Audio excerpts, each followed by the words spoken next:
Hi, everyone. Judge Andrew Napolitano here for Judging Freedom. Today is Monday, September 9th, 2024. Larry Johnson is here on two intriguing subjects. Is Ukraine on the brink?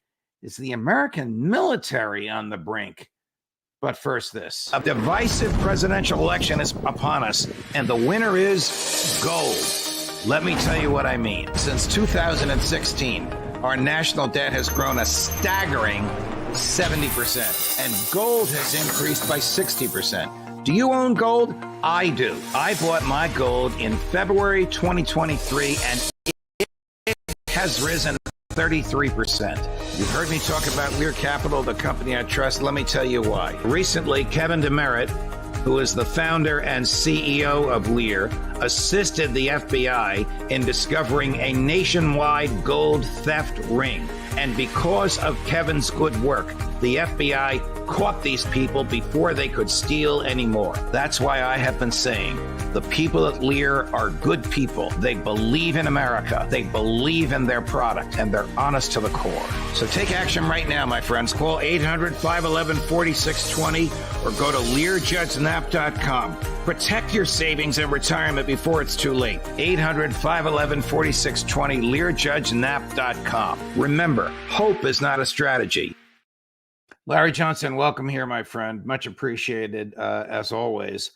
Over the weekend, Israeli Prime Minister Benjamin Netanyahu announced publicly that he has instructed the IDF to commence an invasion of Lebanon. This is not the first time he said this. It's the third time he's said this. Do you think it's serious?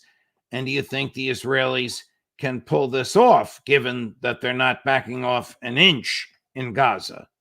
Yes, it's serious, and it's questionable whether they can pull it off because the fractures within Israeli society have grown. They have not subsided or shrunk.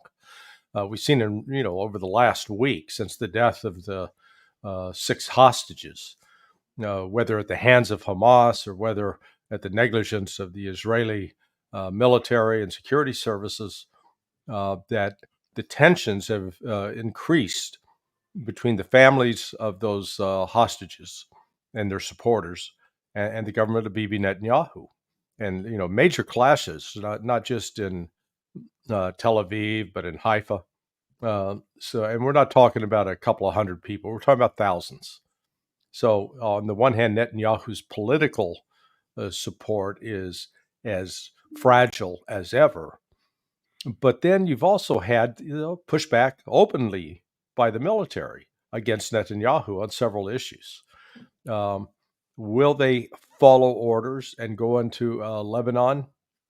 At this point, I would say I'm skeptical.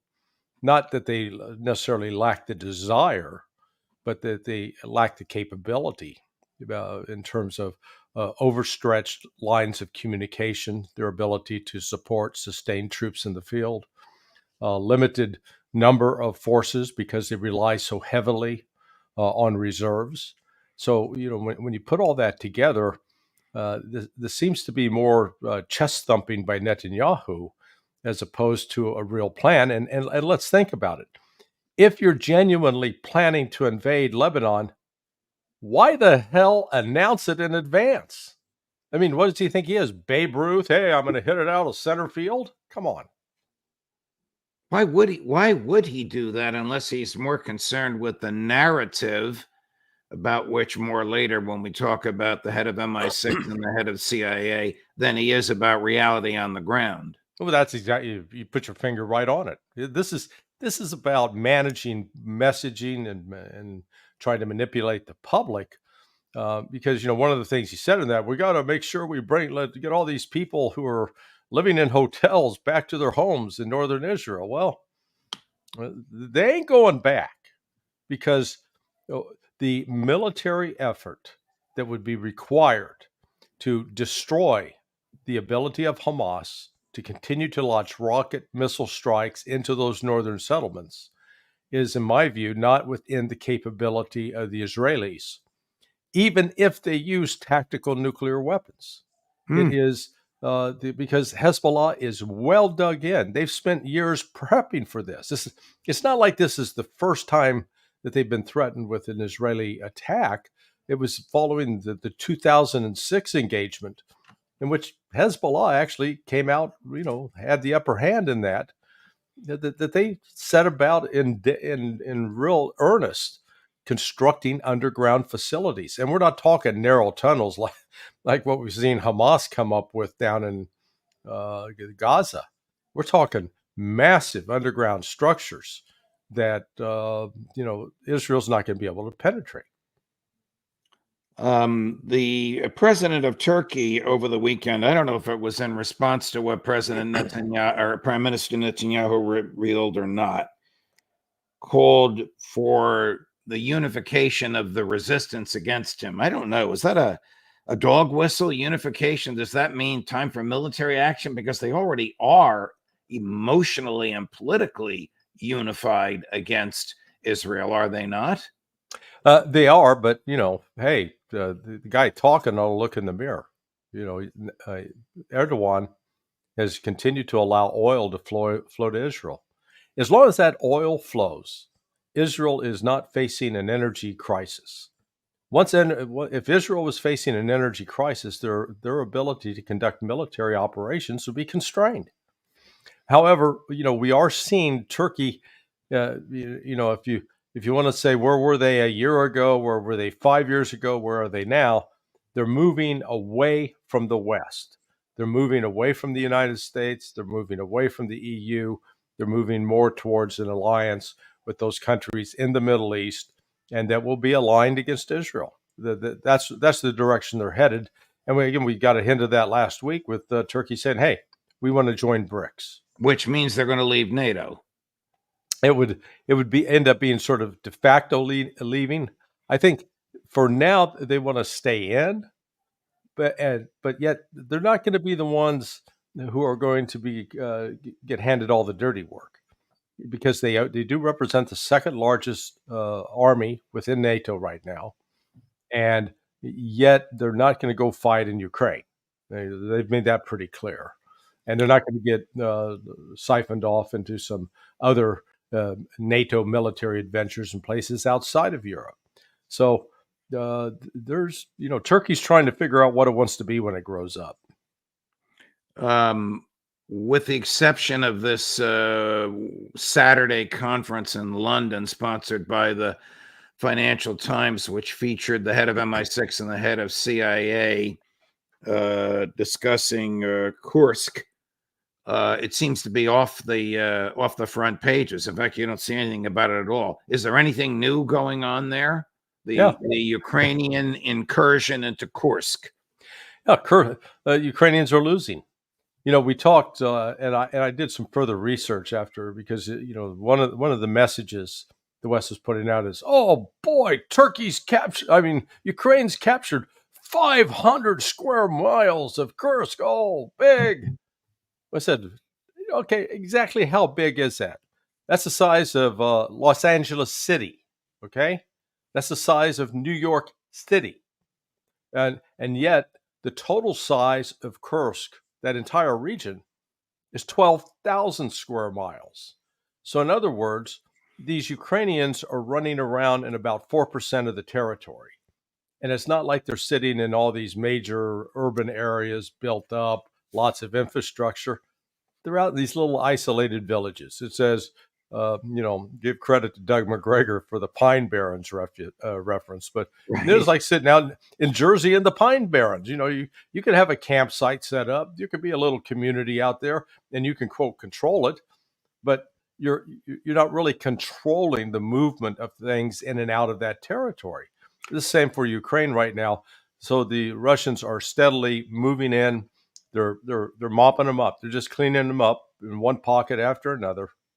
The images, as unusual as this MI6 and CIA speaking in public and answering questions from the public conference was, there were comments about Kursk. So here's the head of MI6, last name Moore, and the head of CIA, Bill Burns, sounding like they're more interested in the narrative, no surprise, Larry, than the facts on the ground. Cut number 9, Chris. Typically audacious and bold on the part of the Ukrainians to try and change the game in a way. And I think they have, to a degree, changed the narrative around this. The Kursk offensive is a significant tactical achievement. It's not only been a boost in Ukrainian morale, it has exposed some of the vulnerabilities of Putin's Russia and of his military.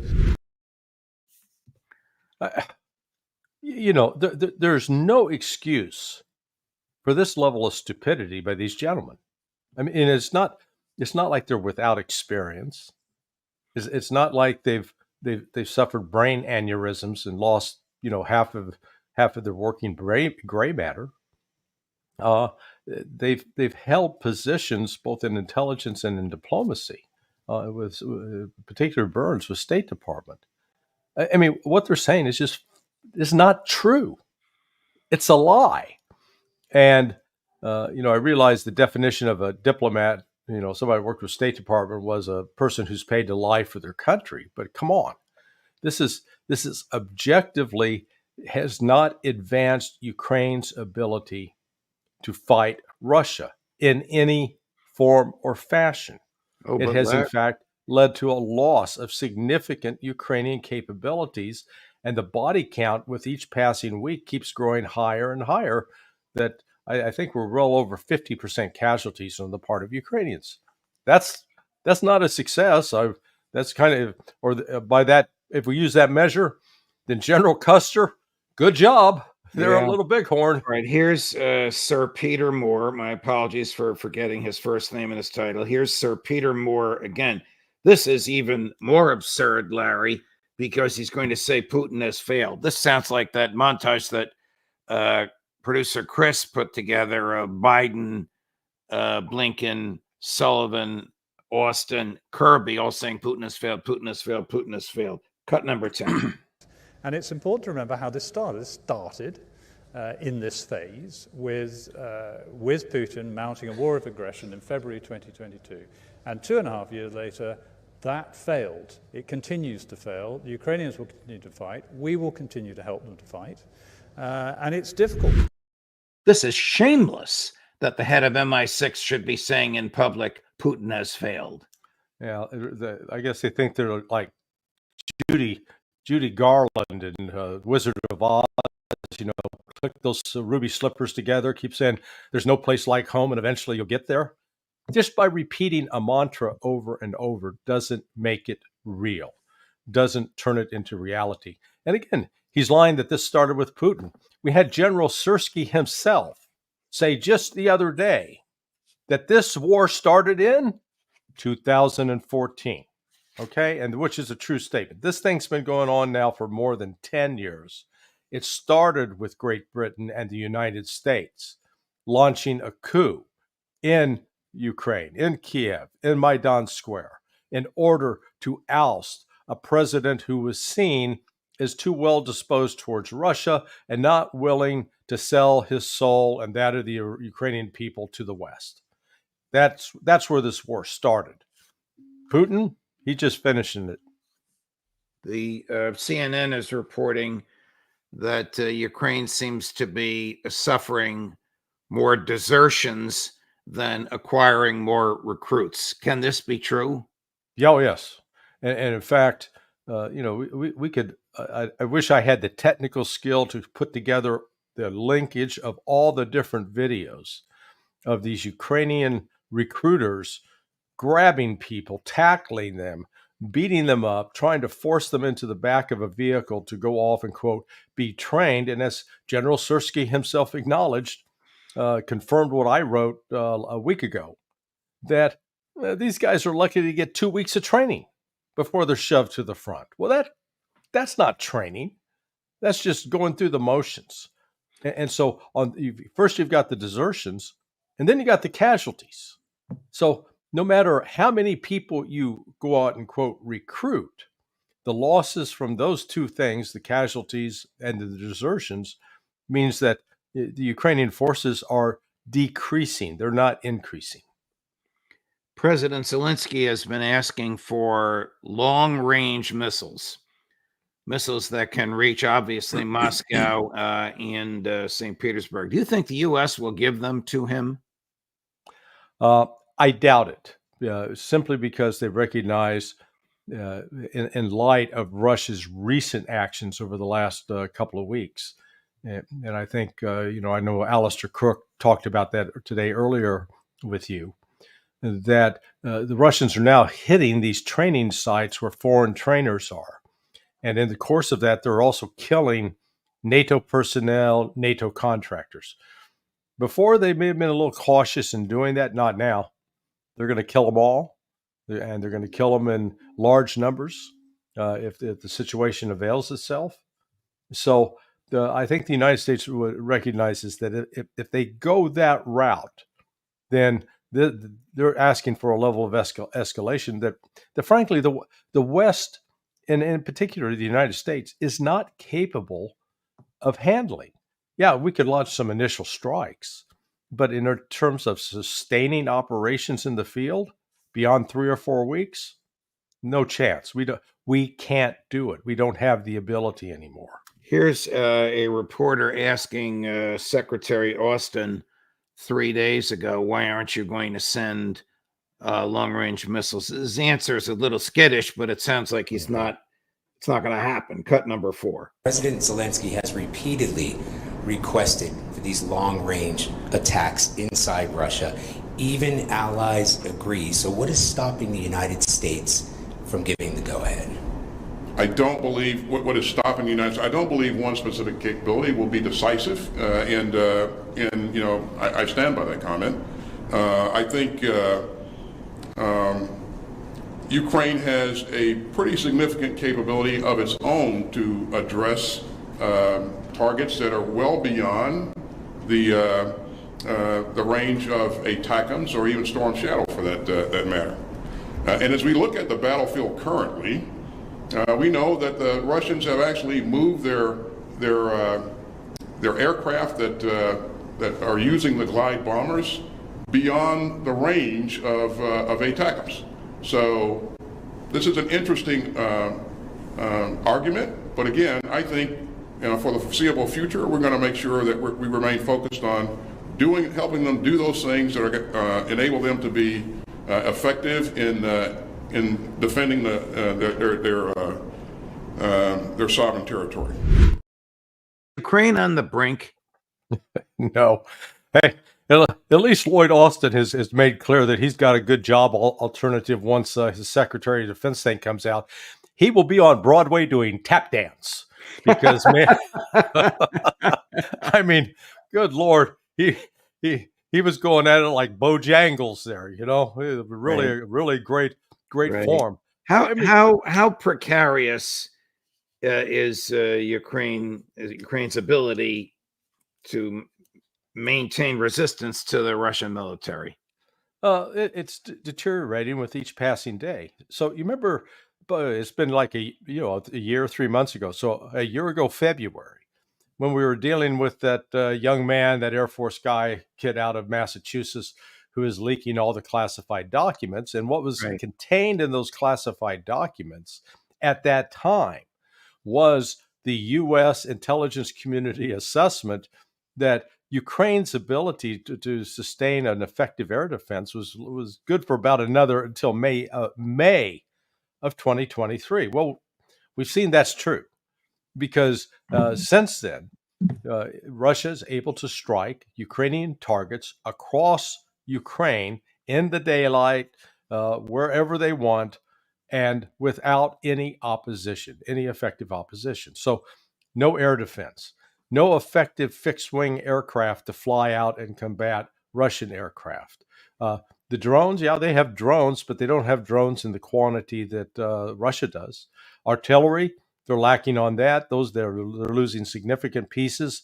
HIMARS in particular, the 155 millimeter howitzer provided by the United States. The West can't supply them with enough artillery shells if they did have artillery pieces to fire them. They've lost an enormous amount of armored equipment, both tanks and personnel carriers in their failed Kursk adventure. So it's like, okay, what are they going to do? I mean, what are their actual legitimate, realistic options? And it's not like they've got a trained reserve of about 50 to 60,000 troops sitting back, waiting, saying, hey, put me in, coach. I'm ready to play. Right. It's just the opposite. They don't have that. So I mean, I keep looking for, show me a ray of sunshine in here.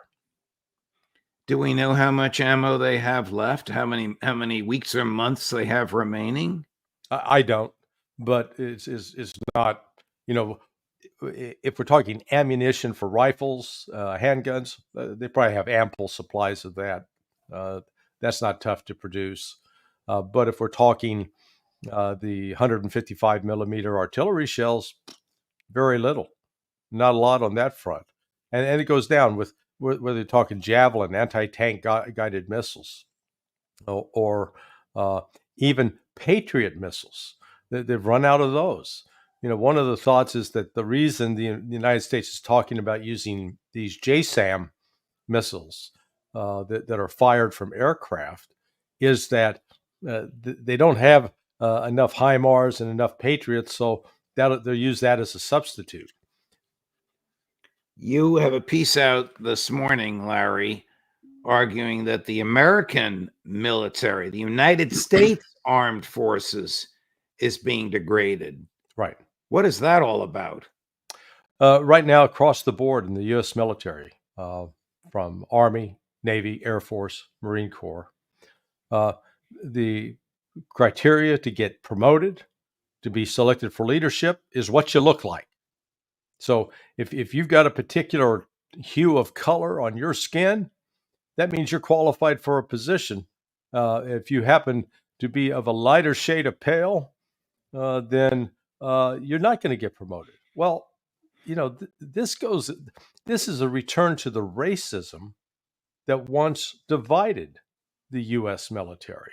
It was in 1948 that Harry Truman, who didn't exactly come out of a progressive liberal family. I mean, his grandmother was she was a staunch supporter of the Confederacy during the Civil War, and she actually, you could remember the Civil War. She used a disparaging epithet for people who happened to have black skin. And that's what Harry Truman was raised around, and he wasn't above using those words himself. Yet, after World War II, when you had black veterans coming back to the United States who were being attacked, who were being brutalized, who were being lynched, Truman stepped in and said enough. And he desegregated the military. And that desegregation was intent on doing one thing, to say it didn't matter what the color of your skin was, as Dr. Martin Luther King later said, it was the content of your character. It was who you are. It was what you could do. That should be the criteria. Now, with this whole the American military is imbued with DEI. Oh yes, and promotions are based on DEI. Yes. Yeah, I've talked to several who are the currently active duty, currently officers at a variety of levels. They're getting out. They are Caucasian. I'll put that up front. They're the lighter shade of pale, but they're getting out. They can't stand it anymore because you've got these senior officers who are so intent on protecting their sinecures that they want to hang on to their job, and so they will do anything possible, including sacrificing this very principle that, you know what, we want to hire somebody because they can do the job, not because they've got a particular sexual orientation or because of how they look. And this DEI has gone past just the racist elements. It's now gone to who you sleep with also gets to be a consideration. So, I mean, it's led to a real dysfunction in the U.S. military, and our readiness level has dropped, as well as the numbers of people actually qualified to serve have dropped. Is the American military having difficulty recruiting? Well, it depends on how you frame that question. Because if you said, hey, did they meet their goals last quarter? Yeah, it looks like they did. Except what they did to meet their goals, they lowered the number they needed. Okay. Originally, they said we need 80,000. Okay, we'll put it at 40,000. They hit 40,000. They go, woohoo, we won. We got our 40,000. So, yeah, they're deceiving themselves. That's what's going on. The self-delusion, lying to ourselves, it's pervasive in the American society. I'm going to be speaking later today with my best buddy at Fox. He's still there, Charlie Gasparino, who has a book out called Go Woke, Go Broke. Yeah. In which he's arguing that the woke mentality, of which you, in my view, are rightly critical, Larry, in the military, is pervading the banks and big tech and big businesses as well, and they are suffering because of it. Yeah. No, it's like the most perverse form of racism, with the sexual aspects tossed in. Nobody controls what color you are when you're born. You have no control over that. So at that point, it becomes, what is it that you can do on your own, by yourself, or through the help of others to achieve and to demonstrate competence in certain areas. This notion that that tries to be foisted off on people, that blacks are somehow inferior intellectually, it's just it becomes a cultural thing, instead of we've seen example after example of people that, regardless of the darkness of their skin, end up being quite competent. It's really a sad commentary. It's something that really affects us here in the West. I didn't see that in Russia. That's one of the things. It's curious that among the Russians, they don't have this racist tint that, depending upon what you look like, they have to make some judgment about you. They were open and accepting of people regardless of what they look like. I think this is almost purely sort of a European, a Western European American thing. Is American intel infected with this as well as the American military? Oh, yes. Yeah. No, it's, I've had 4 cases I know of they were young men in their 20s, spoke multiple languages, one like Arabic. I mean, languages that are not common. It wasn't like they were good Spanish speakers. They couldn't get in because too white. Wow. Well, I hope this is corrected before the military is called upon to do some serious defense of a national security threat, and they're unable to do so.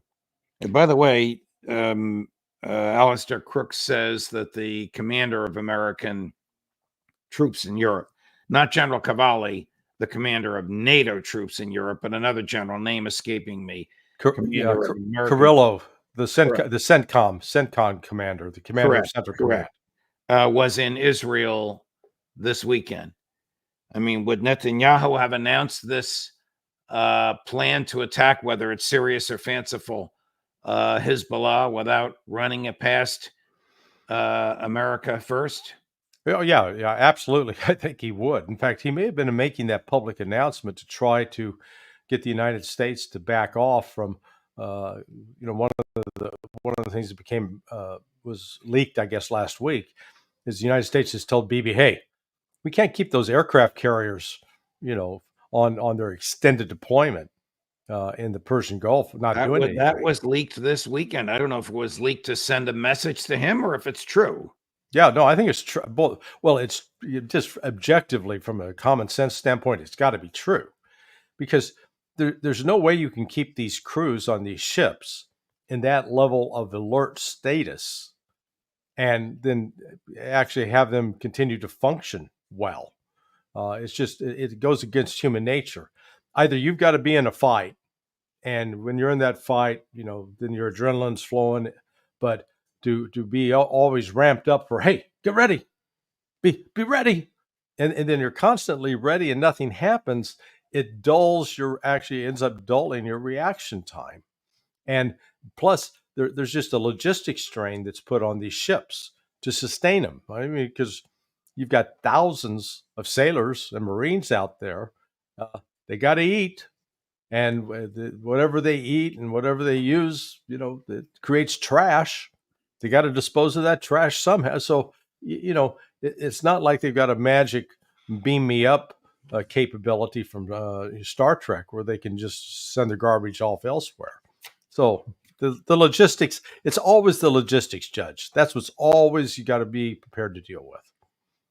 Larry Johnson, a pleasure, my dear friend. Thank you so much for joining us. The pleasure to be able to pick your brain as well as to read your materials and talk about it. Look forward to seeing you with the youngster McGovern on Friday. Time flies fast when I'm with you. Thanks. Thank you. Same here. Thank you, Larry. Coming up at noon today, Anya Parampil.